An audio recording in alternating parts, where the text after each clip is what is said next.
Hi followers! Thank you for joining us here on Mind and Body Pilates, a wellness approach.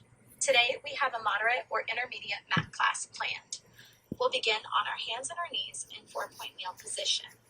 Round the spine into flexion like a cat. Now extend the spine long into cow. Think chest and pelvis wide as the spine extends. Round the middle back as the spine moves into flexion. We'll extend and curl the spine 2 more times. Use your exhale to deepen your curl and the length of your inhale to extend the spine. Let's go ahead and neutralize our spine here. Keep the knees underneath the hips. Now float the right leg back, push into the hands, and then hover your supporting knee away from the floor. You're going to hold this position steady for 4, 3, 2, and 1. Lower the knees down. Now switch.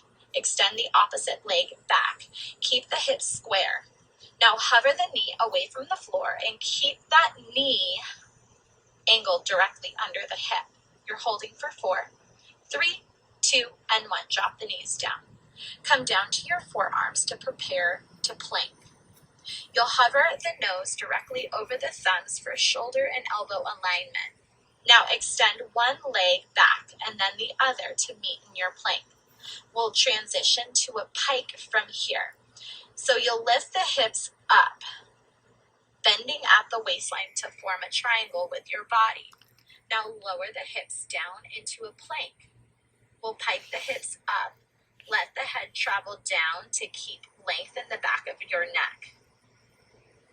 Now lengthen the front of the hips into plank. One last time. Brace the abdominals, float the hips up. Now straighten the spine. Back out. Straighten the hips into plank.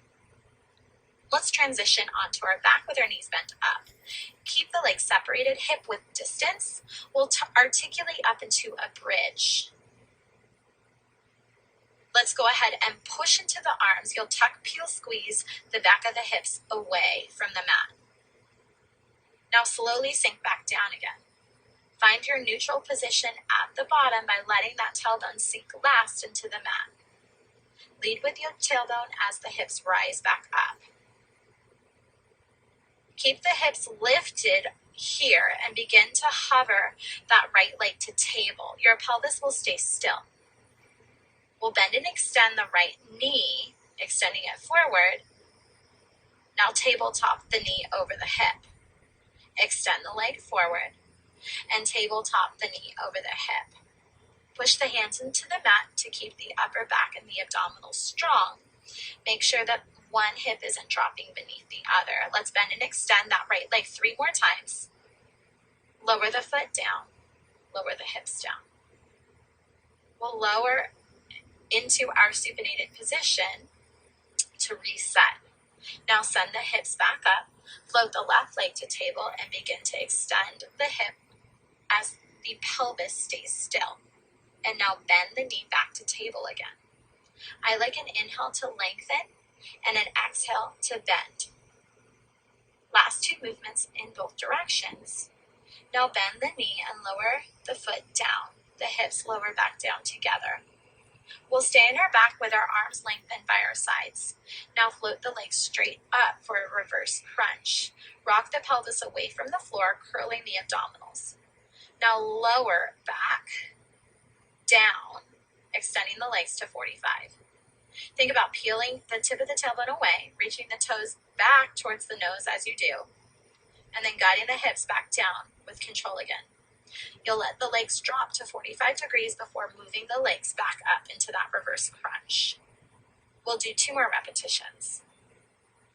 Last one. Go ahead and lower the legs down. Final movement is scissors. So we'll lift those legs to tabletop and straighten the legs back up. Reach both hands around your right calf or mid-thigh. Now drop the opposite leg down. Switch your grip and continue to repeat. Keep the back of the pelvis anchored and lift the head, neck, and shoulders, rounding the upper back away from the floor. Scissor is a great active stretch where the hamstrings lengthen, but the core remains active. That concludes our intermediate Pilates class today. Hit the subscribe button to take more classes, and don't forget to spread the word. See you soon.